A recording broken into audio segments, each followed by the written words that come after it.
محترم ناظرین السلام علیکم۔ میری بیٹی شادی کی رات پارلر سے ہی اپنے عاشق کے ساتھ بھاگ گئی۔ میں پاگلوں کی طرح اسے ڈھونڈتا رہا۔ حال میں سب لوگ کہتے رہے بیٹی باپ کے منہ پر کالک مل کر بھاگ گئی ہے۔ مجھے بیٹی سے شدید نفرت محسوس ہوئی اور سوچا ہاتھ لگی تو جان سے مار ڈالوں گا۔ 10 سال ہو گئے لیکن بیٹی کا کہیں اتا پتہ نہ ملا۔ ایک روز اچانک بیٹی سامنے آئی۔ آتے ہی پیر پکڑ لیے، ایسی بات بتائی کہ پیروں تلے سے زمین نکل گئی تھی۔ بیٹی تو 4 گھنٹے ہو گئے تھے، ابھی تک مناہل پارلر سے نہیں لوٹی تھی۔ حمیدہ بیگم کا پریشانی سے برا حال تھا۔ وہ بار بار میرج ہال کی انٹرسٹ کے چکر کاٹ رہی تھیں۔ مہمان بھی ان کی اضطرابی محسوس کر چکے تھے، اس لیے آپس میں سرگوشیوں میں گفتگو کر رہے تھے۔ بارات کو آئے ہوئے 1 گھنٹہ ہو چکا تھا۔ وہ بھی بار بار دلہن کے بارے میں پوچھ کر حمیدہ بیگم کی پریشانی میں مزید اضافہ کر رہے تھے۔ اس لیے حمیدہ بیگم شوہر کے چہرے کو تکتی جو بالکل ویران تھا۔ وہ باہر کھڑے بار بار بیٹی کو کال ملا رہے تھے۔ یہ آخر کیا مسئلہ ہوا ہے؟ وہ لوگ ابھی تک حال میں کیوں نہیں پہنچے؟ تبھی کچھ لوگ کہنے لگے ابھی تک نہیں آئی، لگتا ہے اپنے کسی عاشق یار کے ساتھ بھاگ گئی ہے، ورنہ یہاں سے پارلر کا سفر 10 منٹ کا ہے۔ پچھلے 2 گھنٹے سے ہم انتظار کر رہے ہیں، ہم کوئی پاگل ہیں کیا؟ یہ کہتے ہوئے مجمع کی سرگوشیوں میں اضافہ ہو چکا تھا۔ لوگ ایک دوسرے کے کانوں میں باتیں کرنے لگے۔ حمیدہ بیگم کی آنکھوں سے آنسو بہنے لگے۔ تبھی صفدر صاحب نے انہیں تسلی دی اور کہا میں خود جا کر پارلر پتہ کرتا ہوں کہ مناہل کو آخر کیا مسئلہ ہوا ہے۔ مجھے اپنی تربیت پر پورا یقین ہے کہ وہ ہرگز ایسا نہیں کرے گی۔ وہ اپنے ماں باپ کا سر کیوں جھکائے گی؟ ہم یہ شادی اس کی مرضی سے کر رہے ہیں، وہ ہمارا سر جھکنے نہیں دے سکتی۔ یہ کہتے ہوئے صفدر صاحب گاڑی میں بیٹھے اور خوب ریش ڈرائیونگ کرتے ہوئے میرج ہال سے نکل گئے تھے۔ ایسا لگتا تھا جیسے ابھی ان کی گاڑی دیوار سے جا لگے گی، لیکن وہ ایک ماہر ڈرائیور تھے۔ انہوں نے گاڑی کو بچاتے ہوئے گیٹ سے باہر کرا لیا۔ حمیدہ بیگم کی آنکھوں نے دور تک ان کا پیچھا کیا تھا۔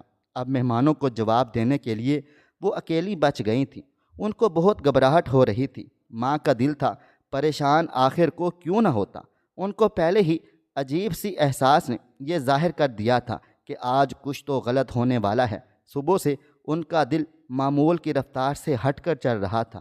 ان کا دل مانتا ہی نہیں تھا کہ بیٹی پارلر جائے، لیکن بیٹی نے ضد کی کہ وہ اپنی شادی کے دن سب سے زیادہ خوبصورت لگنا چاہتی ہے، اس لیے شہر کے سب سے مہنگے اور اچھے پارلر بھیجا جائے۔ ماں باپ نے بیٹی کی شادی پر ساری جمع پونجی لگا ڈالی تھی۔ پہلے ہی وہ اپنی بیٹی پر اس رشتے کی وجہ سے دباؤ دے چکے تھے۔ اب جب شادی کی تیاریوں کی باری آئی تو انہوں نے کوئی دباؤ نہیں دیا، اپنی استطاعت سے بڑھ چڑھ کر سارے انتظامات کیے تھے۔ یہاں تک کہ حمیدہ بیگم نے اپنا سارا قیمتی زیور بیٹی کو دے دیا اور اپنے پاس محض ایک انگوٹھی اور لاکٹ رکھ لیا، کیونکہ ان کی بیٹی کو ان کے زیور بہت زیادہ پسند تھے۔ وہ نہایت ہی بھاری اور خالص سونے کے تھے۔ ان کی ماں نے انہیں دیے تھے اور انہوں نے بھی یہ نصیحت کی تھی کہ ان کو بیچنا مت، یہ خالص سونا ہے، یہ آگے کبھی برے وقتوں میں کام آئیں گے۔ یہ تمہاری نانی نے مجھے دیے تھے اور میں نے تمہیں، اور تم پھر اپنی بیٹی کو دینا اور یہ روایت قائم رکھنا۔ حمیدہ بیگم نے تب تو ماں کی بات پر اسبات میں سر ہلا دیا تھا۔ ان کو نہیں معلوم تھا کہ بیٹی اپنی نادانی کی وجہ سے سب کچھ کھو دے گی۔ صفدر صاحب ابھی پارلر پہنچے ہی تھے جب وہاں ان کو ٹیکسی والا کھڑا ہوا دکھائی دیا۔ وہ وہیں ٹیکسی تھی جس میں انہوں نے مناہل کو بھیجا تھا۔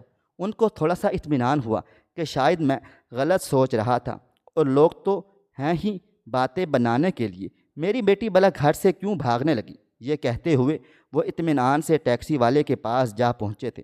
ٹیکسی والا کوئی اور نہیں، ان کے گھر آنے والی کام کرنے والی رضیہ بائی کا بیٹا تھا، اور جب بھی صفدر صاحب بیزی ہوتے مناہل کو آنے اور لے جانے کی ذمہ داری بھی اسی کی تھی۔ صفدر صاحب مسکراتے ہوئے اس تک جا پہنچے تھے، کیونکہ ان کی ساری پریشانی اس کو دیکھ کر ہی دور ہو چکی تھی۔ یعنی وہ مناہل ابھی تیار ہو رہی تھی۔ جیسے ہی وہ اس کے پاس گئے، وہ خود بھی بہت فکر مند نظر آ رہا تھا۔ کہنے لگا صاحب میں پچھلے 4 گھنٹے سے کھڑا، بی بی جی ابھی تک باہر نہیں نکلی، مجھے تو کچھ گڑبڑ کا احساس ہو رہا ہے۔ پارلر والے بھی کچھ بتانے سے قاصر ہیں، میں تو کچھ بھی سمجھ نہیں پا رہا ہوں، آخر ہو کیا رہا ہے؟ اس کی یہ بات سن کر صفدر صاحب کے چہرے پر آئی مسکراہٹ فوراً غائب ہوئی تھی اور ٹیکسی والے کو چھوڑ کر فوراً پارلر کے اندر بھاگے تھے۔ وہاں جا کر انہیں معلوم ہوا ان کی بیٹی تو یہاں سے 1 گھنٹہ پہلے ہی نکل گئی تھی۔ یہ سننے کی دیر تھی کہ انہیں تو چکر آنے لگے۔ بیٹی کا نمبر مسلسل بند جا رہا تھا اور اب ان کو یقین ہو چکا تھا کہ ان کی بیٹی یقیناً ان کی عزت رول کے یہاں سے چلی جا چکی ہے۔ لیکن کس کے ساتھ؟ آخر وہ کون ہے جس سے اس کو اتنی محبت تھی کہ اس نے اپنے ماں باپ کی فکر بھی نہیں کی، جنہوں نے اس کو لاڈ پیار سے پالا اور پھر کسی بھی چیز کی کمی نہیں ہونے دی، ہر آسائش مہیا کی اور اپنی استطاعت سے بڑھ کر نخرے بھی اٹھائے۔ وہ جو ایک بار منہ سے نکالتی تھی فوراً پورا کر دیا جاتا تھا۔ پچھلے کئی دنوں سے وہ اس کی ایک بات کی ہی رٹ تھی، اس کو روحان سے شادی نہیں کرنی، ماں باپ کی مجبوریوں کو سمجھتے ہوئے۔ ایک دن اس نے روحان کے رشتے کے لیے ہاں کر ہی ڈالی تھی، لیکن پھر نہ جانے ایسا کیا ہوا کہ وہ بغاوت کرنے پر اتر آئی تھی۔ پارلر والی کی بات سن کر صفدر صاحب کو یقین ہی نہیں آیا۔ وہ پورے پارلر میں چیخ چیخ کر اپنی بیٹی کو اونچی آواز میں بلانے لگے۔ جب بہت دیر تک ان کی بیٹی کی طرف سے کوئی جواب موصول نہیں ہوا تو پارلر والی حیرت سے اس آدمی کو دیکھ رہی تھی جو پاگلوں والی حرکتیں کر رہا تھا اور خود کو مشکوک ظاہر کر رہا تھا۔ اس نے فوراً سیکیورٹی کو بلایا تو اس ٹیکسی والے کو بھاگ کر صفدر صاحب کو بچانا پڑا، کیونکہ ایسا ہو سکتا تھا کہ وہ لوگ انہیں پولیس کے حوالے کر دیتے۔ صفدر صاحب روتے ہوئے ٹیکسی والے علیان کی باہوں میں جھول گئے تھے۔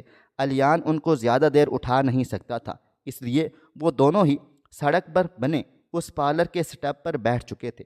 صفدر صاحب مسلسل زاروں قطار روئے چلے جا رہے تھے۔ ان کو سمجھ ہی نہیں آ رہا تھا کہ آخر وہ کریں کیا کریں، کیسے اپنی عزت بچائیں۔ ان کی تو کوئی دوسری بیٹی بھی نہیں تھی جس کو وہ مناہل کی جگہ بیاہ دیتے۔ نہ جانے ان کو ابھی تک کیوں یقین نہیں آ رہا تھا کہ ان کی بیٹی ان کی عزت پر پاؤں مارتے ہوئے یہاں سے جا چکی ہے۔ وہ تو بیٹی پر اتنا اعتبار کرتے تھے کہ لوگوں کے لاکھ کہنے پر بھی ان کے کہنے میں نہیں آئے تھے کہ ان کی بیٹی بھاگ چکی ہے، اور وہ جلدی سے اٹھے اور پھر سڑک پر مناہل کو بلاتے ہوئے بھاگنے لگے اور ہر جگہ اونچی اونچی آواز میں اسے پکارتے رہے۔ لوگ انہیں پاگل تصور کر رہے تھے، جبکہ علیان ان کے پیچھے بھاگ رہا تھا تاکہ وہ ان کو کسی بھی حادثے کا شکار ہونے سے بچا سکے، کیونکہ وہ ایک ایسی سڑک پر بھاگ رہے تھے جہاں بہت زیادہ رش تھا۔ ممکن تھا کہ ان کا کہیں ایکسیڈنٹ ہو جاتا۔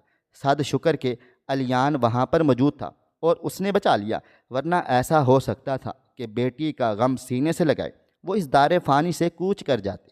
علیان نے اپنی گاڑی ایک دوست کے حوالے کی اور پھر صفدر صاحب کو ان کی گاڑی میں لے کر گھر پہنچا تھا۔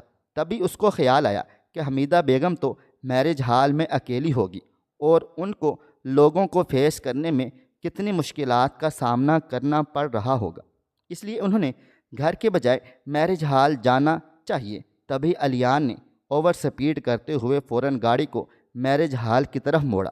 وہاں جا کر دیکھا تو حمیدہ بیگم نیچے فرش پر بیٹھی زور زور سے روتے ہوئے بیٹی کو بد دعائیں دے رہی تھیں، جبکہ میرج ہال میں کوئی بھی موجود نہیں تھا۔ لائٹیں بند ہو چکی تھیں اور لوگ جا چکے تھے۔ وہ بیٹی کا غم سینے سے لگائیں ابھی تک برآمدے کے فرش میں بے یار و مددگار بیٹھی تھی۔ وہاں موجود ویٹر انہیں حیرت سے تک رہے تھے اور افسوس کر رہے تھے، جبکہ میرج ہال کا مالک انہیں سمجھا رہا تھا کہ اب وہ گھر چلی جائیں، کیونکہ ان کا یہاں پر اس طرح بیٹھنے کا اب کوئی بھی فائدہ نہیں ہے۔ لیکن وہ سمجھنے کو بالکل بھی تیار ہی نہ تھی۔ وہ کہتی تھی کہ ان کی بیٹی لوٹ آئے گی اور ان سے دیر سے پہنچنے پر معافی مانگے گی، کیونکہ جب بھی وہ یونیورسٹی دیر سے آتی وہ ایسے ہی معافی مانگا کرتی تھی۔ ماں کو اس کے آنے کی ابھی بھی امید تھی، اس لیے وہ یہ میرج ہال چھوڑ کر جانا ہی نہیں چاہتی تھی، جبکہ باراتی گالیوں سے نوازتے ہوئے کب کے چلے جا چکے تھے۔ انہوں نے تو سوچا ہی نہیں تھا کہ ان کو اتنا بڑا جھٹکا ملے گا۔ وہ تو بیٹے کی شادی کے لیے آئے ہوئے تھے، لیکن نہیں معلوم تھا کہ ان کو ایسے ہی واپس جانا پڑے گا۔ مناہل کی جگہ روحان کی شادی اب اس کی کزن علیزے سے اسی حال میں ہو چکی تھی جہاں اس کی اور مناہل کی شادی ہونی تھی، اور دولہے کو بھی اس بات پر کوئی اعتراض نہیں تھا۔ اس کی دلہن بدل گئی، وہ تو بہت زیادہ خوش تھا، شاید وہ خود بھی یہی سب کچھ چاہتا تھا۔ روحان صفدر صاحب کے دوست کا بیٹا تھا اور وہ لوگ بچپن ہی سے ایک دوسرے کو اچھے سے جانتے تھے۔ روحان اور مناہل کا بچپن بھی ایک ساتھ گزرا تھا، وہ سب ایک ہی محلے کے رہائشی تھے۔ اب ان کو اس بات کا ڈر تھا کہ وہ لوگ کیسے تمام لوگوں کا سامنا کریں گے، کیونکہ محلے میں تو بارات دلہن لے کے واپس لوٹ چکی تھی، لیکن مناہل کی جگہ اب علیزے نے لے لی تھی، جو روحان کی ماموں زاد کزن تھی۔ صفدر صاحب گاڑی سے نکلے اور جلدی سے اپنی بیگم حمیدہ کے پاس پہنچے، جو فرش پر بے سود ہو کر بیٹھی تھی۔ انہوں نے اسے جھنجھوڑ ڈالا اور پوچھنے لگے، کیسی تربیت کی تھی تم نے اپنی بیٹی کی؟ آج وہ ہمارے منہ پر کالک مل کے جا چکی ہے، میں اسے چھوڑوں گا نہیں، میں اسے مار کر ہی دم لوں گا۔ دیکھنا تب تک مجھے موت بھی نہیں آئے گی جب تک کہ میں تمہاری بیٹی سے اپنی عزت کا بدلہ نہ لے لوں۔ میں نے اسے آج تک ہر آسائش مہیا کی تاکہ وہ ہماری فرما بردار رہے اور ہماری عزت کی حفاظت زیادہ اچھے طریقے سے کرے، لیکن وہ تو اتنی بے پاک ہو گئی کہ اسے ماں باپ کی عزت کا خیال ہی نہیں آیا۔ یہ تمہاری بے جا ڈھیل کی وجہ سے ہوا ہے، میں تم دونوں کو کبھی بھی معاف نہیں کروں گا، اور جہاں بھی مناہل مجھے دکھی میں اس کو شوٹ کر ڈالوں گا اور خود جیل چلا جاؤں گا، کیونکہ میں اب اس بدنامی کے ساتھ اس دنیا میں زندہ نہیں رہنا چاہتا ہوں، میں مر جانا چاہتا ہوں۔ یہ کہہ کر صفدر صاحب زور زور سے چیختے چلاتے ہوئے دوبارہ سے گاڑی میں آ کر بیٹھ گئے تھے۔ حمیدہ بیگم شوہر کی باتیں سن کے اپنے ہوش و حواس میں واپس آ چکی تھی۔ وہ اٹھی اور گاڑی میں بیٹھ گئی تھی۔ الیان ان دونوں کو جاتا ہوا دیکھ رہا اور اس کے بعد اس نے اپنے دوست کو کال کی اور وہ خود بھی وہاں سے نکل گیا تھا۔ صفدر صاحب اور حمیدہ بیگم جب گلی میں پہنچے تو روحان کے گھر شہنائیاں بج رہی تھیں اور دلہن کے استقبال کی ساری تیاریاں مکمل ہو چکی تھیں۔ وہاں ہر کوئی خوش تھا، کسی کے چہرے پر بھی مناہل کے اچانک گم ہو جانے اور اس کی شادی نہ ہونے کا غم نہیں تھا، بلکہ وہ تو علیزے کے ساتھ ایسے بیہیو کر رہے تھے جیسے شروع سے ہی روحان کی منگیتر علیزے ہو اور اس کی ہی شادی روحان سے ہونی ہو، اور مناہل کا تو اس سب میں کوئی عمل دخل ہی نہ ہو۔ سب کچھ اتنا جلدی ہوا تھا کہ کسی کو بھی اس بات کا افسوس کرنے کا وقت ہی نہیں تھا کہ وہ لوگ مناہل کے گم ہو جانے پر افسوس ظاہر کریں۔ وہ تو سب اپنی خوشیوں میں مگن ہو چکے تھے۔ صفدر صاحب نے ایک چڑھتی نگاہ روحان کے گھر پر ڈالی اور پھر گاڑی بھگاتے ہوئے اپنے گھر میں داخل ہو گئے تھے۔ انہوں نے گھر جا کر توے کے اوپر موجود کالک سے اپنا سارا چہرہ رنگا۔ حمیدہ بیگم انہیں روکتی رہی، وہ روتے ہوئے یہ سب کرتے رہے اور حمیدہ بیگم کے ہزار بار کہنے پر بھی باز نہیں آئے تھے۔ اس کے بعد انہوں نے پرانے جوتوں کی الماری کھولی اور پھر ایک رسی میں سارے جوتے ڈال کر اپنے گلے میں پہن لیا۔ حمیدہ بیگم شوہر کی یہ حالت دیکھ کر زار و قطار رونے لگ گئی تھیں اور انہیں لاکھ منع کرنے لگیں کہ ایسا مت کیجیے۔ وہ کہنے لگے، آج تمہاری بیٹی میری عزت کا جنازہ نکال کر جا چکی ہے اور میں اب اس قابل نہیں رہا کہ میں عزت دار آدمی کی زندگی جی سکوں، میں بن جانا چاہتا ہوں اور آج اپنی عزت کا جنازہ میں خود نکالوں گا۔ یہ کہہ کر وہ باہر جانے لگے جب حمیدہ بیگم ان کے پاؤں پڑ گئی اور انہیں یہ کہنے لگیں کہ رک جائیں پلیز، ایسا مت کیجیے۔ لیکن صفدر میاں تو پاگل ہو چکے تھے۔ وہ گلی میں دوڑنے لگے اور پھر مناہل کو ڈھونڈنے لگے۔ ڈھونڈتے ہوئے ان کے ہاتھ میں ایک چھڑی بھی تھی۔ وہ حمیدہ بیگم کو کہہ کر آئے ہوئے تھے کہ مناہل جہاں بھی انہیں ملے گی وہ انہیں مار ڈالیں گے اور ذرا بھی احساس نہیں کریں گے کہ وہ ان کی سگی بیٹی ہے۔ حمیدہ بیگم کا رو رو کر برا حال تھا۔ انہوں نے اپنے بھائیوں کو کال کی کہ تمہارے بہنوئی کا یہ حال ہے۔ انہوں نے یہ کہہ کر موبائل فون بند کر دیا تھا کہ اب ہمارا تم ان لوگوں سے کوئی واسطہ نہیں ہے اور دوبارہ یہاں پر کال بھی مت کرنا۔ حمیدہ بیگم ایک سکول ٹیچر تھی۔ ان کے گھر کا گزارا اچھے طریقے سے ہو رہا تھا۔ صفدر صاحب بھی ایک بینک میں اچھی پوسٹ پر فائز تھے۔ نہ جانے مناہل کی تربیت میں ایسی کون سی کمی کوتاہی رہ گئی تھی جو اس نے ایسا قدم اٹھا لیا تھا۔ پچھلے 10 سالوں سے صفدر میاں کو مناہل کا کہیں سے بھی کوئی پتہ نہیں چلا تھا۔ وہ سارا دن گلیوں میں بھٹکتے رہتے، اونچی اونچی آواز میں بیٹی کو بد دعائیں دیتے اور اس کی بربادی کی دعائیں کرتے، جو ان کی عزت سر عام لٹا کے جا چکی تھی۔ لوگ اسے پاگل سمجھتے۔ وہ ہر گلی میں اسے ڈھونڈتا رہا، روز ہی گھر سے باہر نکل جاتا۔ حمیدہ بیگم ان کو روکتی رہتی لیکن وہ اپنی مرضی کرتے، سارا دن گلیوں میں آوارہ گردی کرتے اور رات کو روتے ہوئے گھر لوٹ آتے۔ نہ ہی ان کے پاؤں میں چپل ہوتی، نہ ہی سر پر کوئی ٹوپی، بدن پر بمشکل ایک بنیان اور شلوار ہوتی۔ وہ آدمی جو نکسک سے تیار ہو کر گھر سے باہر نکلا کرتا تھا اور کبھی بھی اس نے ایسے کپڑے نہیں پہنے تھے جو لوگوں کو اس پر ہنسنے پر مجبور کر دیں، بلکہ وہ ہمیشہ ایسی ڈریسنگ کرتا تھا جس سے بہت زیادہ لوگ متاثر ہوتے تھے۔ اور آج جب وہ اس حلیے میں پھرتا تھا تو لوگ اس بیٹی پر افسوس کر کے رہ جاتے تھے جو اپنے باپ کی اس حالت کی ذمہ دار تھی۔ لیکن نہ جانے مناہل کے ساتھ ایسی کون سی صورتحال پیش آئی تھی کہ وہ ایسا کرنے پر مجبور ہو چکی تھی۔ حمیدہ بیگم کے پاس اتنے پیسے اکٹھے ہو چکے تھے کہ دونوں میاں بیوی عمرے پر جا سکیں۔ ان کے پاس آخری حل یہی بچا ہوا تھا، جہاں انہیں بے تحاشا سکون ملنا تھا۔ انہوں نے وہاں جانے کی تیاری کر لی۔ وہ طواف کعبہ کر کے اپنے بے چین دل کو چین دینا چاہتے تھے۔ ان کو معلوم تھا کہ پاکستان میں انہیں کہیں بھی یہ سکون نصیب نہیں ہوگا۔ وہ لوگ جہاں بھی جائیں گے لوگ انہیں ان کی بیٹی کے طعنے ضرور ماریں گے۔ اس لیے اس بار صفدر صاحب کے کہنے پر حمیدہ بیگم اور صفدر صاحب نے وہاں جانے کی تیاری کر لی۔ ایک الیان تھا جو بیٹے کے فرائض سر انجام دے رہا تھا۔ اس نے آج تک ان دونوں کو اکیلا نہیں چھوڑا تھا۔ شادی ہونے کے باوجود بھی وہ اپنے بچوں پر اتنی زیادہ توجہ نہیں دیتا تھا جتنا وہ ان دونوں میاں بیوی پر دیتا تھا۔ وہ ہر ممکن طریقے سے ان کا خیال رکھنے کی کوشش کرتا تھا، کیونکہ جب وہ یتیم ہوا تھا تو صفدر صاحب نے اس کی تعلیم کا خرچہ اٹھایا، اسے ٹیکسی لے کر دی تاکہ وہ اپنے خرچ خود اٹھا سکے اور اپنے پاؤں پر کھڑا ہو جائے۔ آج جب وہ ایک کامیاب انسان بن چکا تو وہ اس کا کریڈٹ صفدر صاحب کو ہی دیتا تھا، اور اسے اپنے ماں باپ کے مرنے کے بعد وہ صفدر صاحب اور حمیدہ بیگم کو ہی ماں باپ مانتا تھا۔ اس لیے ان کی ہر ممکن خدمت کیا کرتا تھا اور بیوی کو بھی فورس کرتا تھا کہ وہ اس کے ماں باپ کی خدمت کرے اور ان کا خوب خیال رکھے۔ خدا نے الیان کو ایسی بیوی سے نوازا تھا کہ وہ تو اللہ میاں کی گائے تھی، جیسے شوہر کہتا ویسے ہی کرتی جاتی تھی۔ پچھلے کچھ عرصے سے حمیدہ بیگم اور صفدر صاحب کے حالات سدھر چکے تھے۔ آج ان کو سعودی عرب کے لیے روانہ ہونا تھا۔ وہاں جا کر انہوں نے ایسا سکون نصیب ہوا کہ وہ واپس پاکستان لوٹنا ہی نہیں چاہتے تھے۔ ایک دن وہ دونوں طواف کعبہ کر رہے تھے جب ان کی نظر مناہل پر پڑی۔ وہ کسی آدمی کے ساتھ بیٹھی تھی۔ ان کے ساتھ دو جڑواں بیٹے بھی تھے جو بالکل ایک جیسے دکھتے تھے۔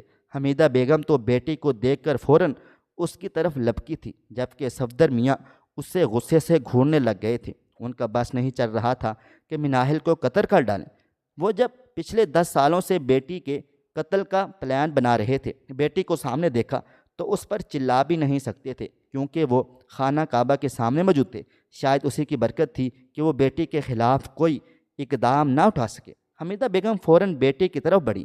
مناہل ان دونوں کو اپنے پاس آتا دیکھ کر ڈر گئی تھی، لیکن اتنے عرصے بعد وہ اپنے والدین سے نہیں ملی تھی، اس لیے زارو قطار روتے ہوئے اٹھی اور ماں باپ کے پیر پڑ کر معافیاں مانگنے لگ گئی تھی کہ مجھے معاف کر دیجیے، مجھے معلوم ہے غلطی میری تھی، لیکن میں تب آپ لوگوں کو کچھ بھی بتا نہیں سکی کیونکہ آپ لوگوں کی آنکھوں پر روحان کی پٹی چڑھ چکی تھی۔ آپ کو لگتا تھا کہ وہی صحیح ہے، جبکہ میرے حالات کا ذمہ دار بھی وہی تھا۔ اس نے آپ سب کو دھوکہ دیا ہے۔ ابا جان، آپ یہ بات سمجھ لیں، آپ کی بیٹی آپ کو ہرگز دھوکہ نہیں دے سکتی اور نہ ہی آپ کی عزت کو اس طرح اپنے بھائی پیروں سے رون سکتی ہے۔ آپ لوگوں کے قرض سے نہ واقف ہیں، یہ کہہ کر وہ روکنے لگی۔ تبھی وہ سب لوگ وہاں سے اٹھ کر ایک ہوٹل میں آ بیٹھے تھے۔ صفدر صاحب نہ تو مناہل کو مخاطب کر رہے تھے، نہ ہی اس سے کوئی بات چیت کر رہے تھے۔ البتہ اس کے شوہر سفیان سے وہ سلام بھی کر چکے تھے اور اسے گلے بھی لگا چکے تھے۔ بیٹی کے بچوں کو انہوں نے خوب پیار کیا تھا، لیکن بیٹی کی شکل تک دیکھنے کے روادار نہیں تھے۔ جبکہ حمیدہ بیگم جب سے ملی تھی، بیٹی کے ہاتھوں میں لیے اس سے ساری حقیقت معلوم کر رہی تھی کہ آخر اس نے ایسا کیوں کیا تھا۔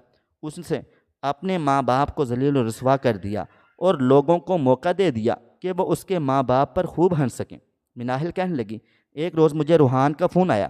وہ کہنے لگا کہ وہ مجھے نہیں، علیزے کو پسند کرتا ہے اور اسی سے شادی کرنا چاہتا ہے، لیکن اس کے بابا دولت اور جائیداد کے لیے مجھ سے شادی کروا رہے ہیں۔ میں ابھی اسی وقت اس شادی سے انکار کر دوں، ورنہ روحان جو زندگی مجھے دے گا اس کی ذمہ دار میں خود ہوں گی۔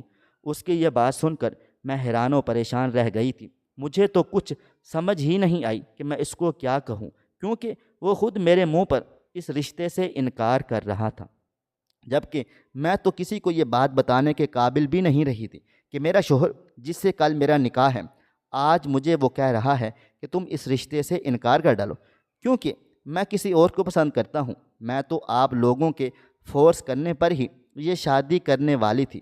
مجھے نہیں معلوم تھا کہ روحان کسی اور کو پسند کرتا ہے۔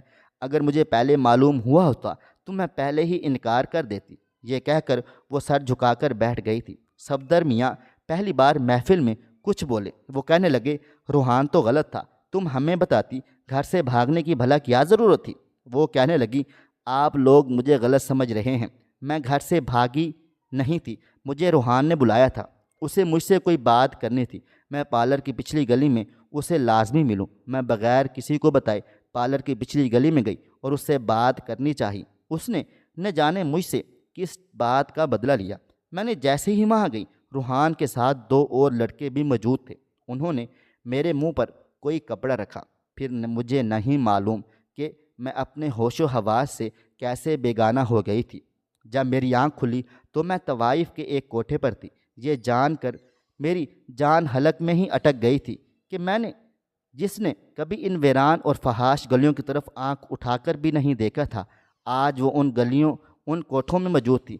میں روتے ہوئے وہاں سے بھاگنے کی کوشش کرنے لگی، لیکن اس میں میں ناکام ہو گئی تھی، کیونکہ کوٹھے کی مالکن کو پتہ چل چکا تھا کہ روحان مجھے یہاں دھوکے سے لایا ہے اور میں یہاں سے بھاگنے کی ہر ممکن کوشش کروں گی۔ اس لیے اس نے مجھ پر بہت زیادہ پہرا بٹھا دیا تھا۔ 2 مہینے تک میں کوٹھے پر ہی قید رہی۔ آپ لوگوں سے بات کرنے کا موقع ہی نہیں مل سکا تھا۔ مجھے تو اپنی عزت کے لالے پڑ گئے تھے۔ سوچ بھی نہیں سکتی تھی کہ میرے ساتھ روحان ایسا بھی کر سکتا ہے۔ یہ سننے کی دیر تھی کہ صفدر صاحب روتے ہوئے مناہل کی طرف دیکھنے لگے۔ پہلی بار ایسا ہوا تھا کہ انہیں اپنے کیے گئے فیصلے پر بے حد افسوس ہو رہا تھا اور اپنے جگری یار پر شدید غصہ آ رہا تھا۔ دل چاہ رہا تھا کہ وہ ابھی پاکستان جائیں اور روحان کو شوٹ کر ڈالیں۔ مناہل کہنے لگی، 2 مہینے بعد زور زبردستی اس کوٹھے کی مالکن نے مجھے ایک آدمی کے لیے تیار کیا۔ میں اسے روکتی رہی کہ میرے ساتھ ایسا مت کرو، میں ایک شریف گھرانے کی لڑکی ہوں، جتنے پیسے تمہیں چاہیے میرے بابا جان دے ڈالیں گے، لیکن مجھے یہاں سے جانے دو۔ وہ کسی صورت نہیں مانی۔ تب میرا سامنا سفیان سے ہوا۔ جب سفیان نے ساری حقیقت جانی تو انہوں نے کوٹھے کی مالکن شمسہ سے مجھے خرید لیا اور پھر اپنے پورے خاندان کے سامنے پوری عزت و احترام سے مجھے بیوی بنایا اور اپنے گھر میں ایسے رکھا، کبھی مجھے ماضی کا طعنہ تک نہیں دیا۔ مجھ میں تو آپ لوگوں سے ملنے کی ہمت ہی نہیں ہو رہی تھی۔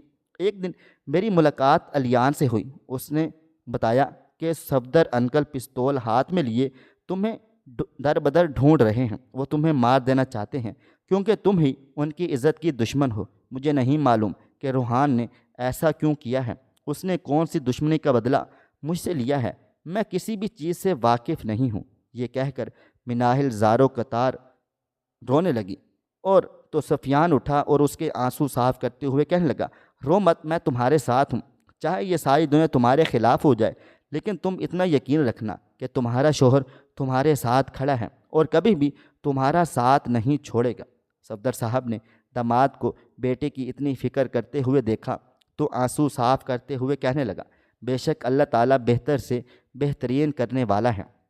میں تمہارے حق میں اتنا برا کرنے والا تھا، خدا نے روک دیا اور تم اتنا اچھا ہم سفر عطا کیا۔ بیٹی، میں نے تمہیں معاف کیا، کیا تم بھی مجھے معاف کر دو گی؟ میں نے جو تمہیں بد دعائیں دی، میں ساری زندگی بھی معافی مانگوں تو مجھے ان کی معافی نہیں مل سکتی ہے۔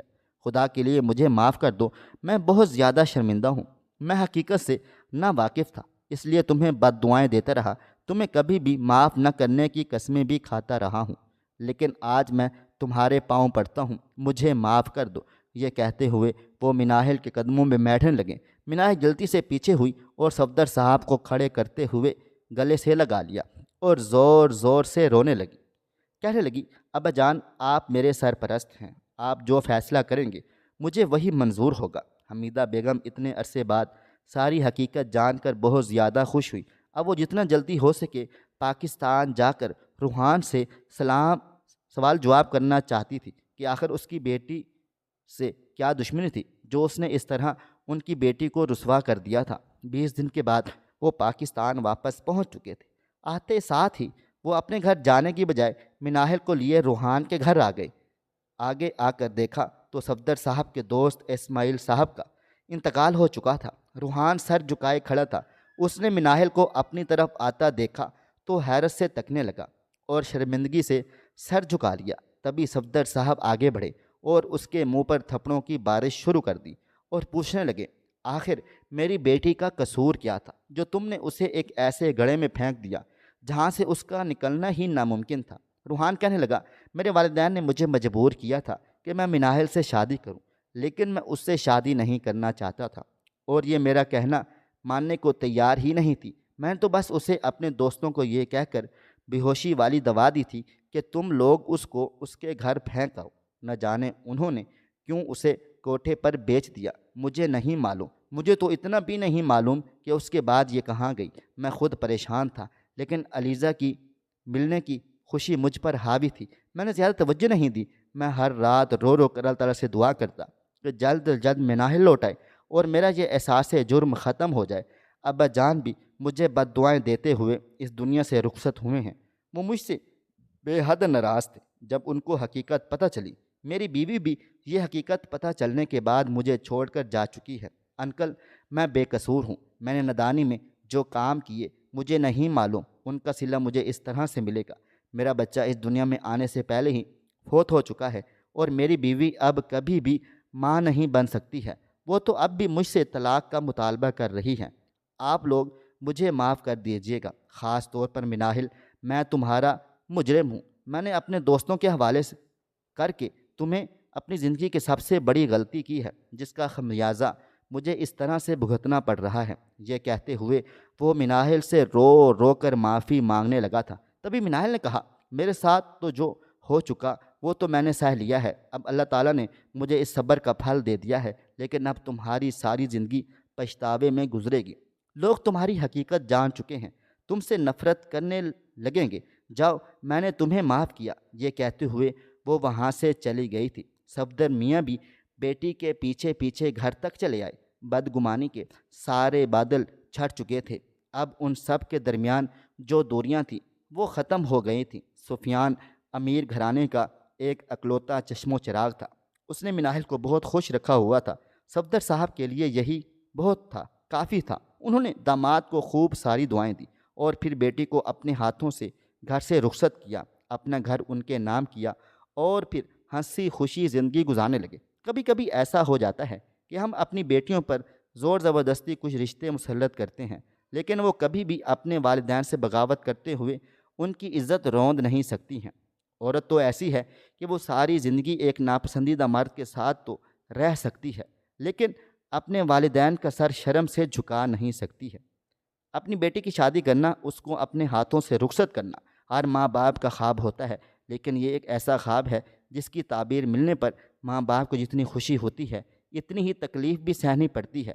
اپنی متاع و جان کو کسی کے حوالے کر دینا کوئی آسان کام نہیں ہوتا، بس رب کے بھروسے اپنے دل کا ٹکڑا کسی کو دے دیا جاتا ہے۔ باپ اور بیٹی کا رشتہ بہت خوبصورت ہے۔ باپ اپنی بیٹی سے محبت کا اظہار مختلف طریقوں سے کرتا ہے اور بیٹی بس اپنے والد کے چہرے کو دیکھ کر ہی خوش دکھائی دینے لگ جاتی ہے۔